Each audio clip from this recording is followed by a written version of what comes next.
All right, in this video I'm going to show you Gapminder and how you can use it. So as you saw in the previous video, that this is measuring life expectancy and income. You can see early on in the 1800s, everyone was relatively poor and unhealthy, with life expectancy being between around 30 or a little above.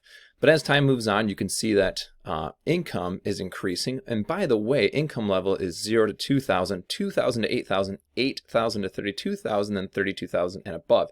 So really, this is not to scale. On this side, you are much, much wealthier. All right. And as you can see in this video, that overall, people are becoming healthier and wealthier as time's gone over the last 220 years. So let's dive into this. So a few things I need to point out. First off, the color is the is the Americas, or blue would be Africa. And you can hold your mouse over there. You can kind of see them blink between them, so you can see the different countries. You can also just select one country. You can actually select multiple countries. So let's say you just wanted to look at Australia and the United States, for example. You could just select those two and play it again, and you can just see they actually have these wormtail thingies on, and you can turn this on and off right here. But it's actually pretty interesting to turn it on, and you can just kind of fast forward. So this is the United States and Australia, and you can see it tracked pretty closely, not at first, but overall we're wealthier and they're healthier overall. You can go back and see from earlier. We can turn that trail back on, and you can see what it was like early on. Now, when you see like just straight lines like this, I'm starting to wonder, is this just, statistics, if they're available or not? So that's one thing that you got to keep in mind. Okay, so let's deselect all of those and just look at overall again. And one thing I want to point out is that you can change your X and Y position. So life expectancy, for example, let's do education and literacy for adult total. Okay, now when you do this, you'll see, hey, it jumps to 1975. What?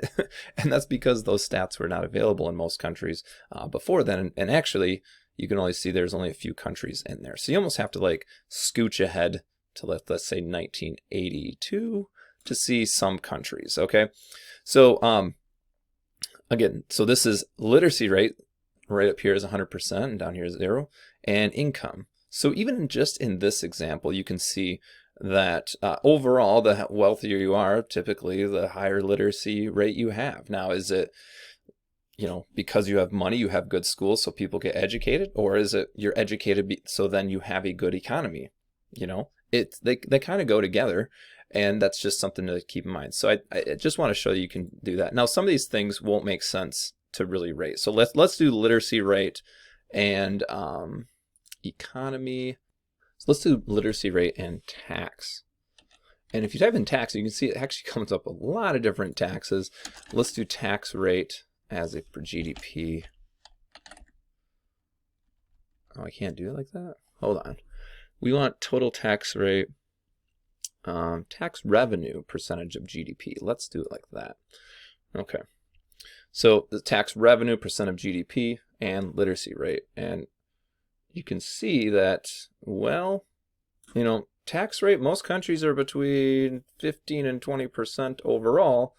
And literacy rate could be as low as 30, or it could be as high as 100. And it looks like there's not much correlation here, right? So just, sometimes you don't see this nice 45-degree angle line. Sometimes, comparing these two doesn't make as much sense, but I just find that fascinating. And just please look around. There is so much in here that you could look at. You could be like infrastructure, traffic, and you could see roads that are paved. Let's do roads that are paved by, just do GDP, for example. Imports, GDP, income. There we are.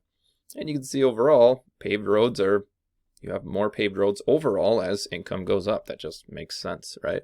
Now, sometimes you see these outliers like right here, Sweden, for example, 24.5 or 4.4.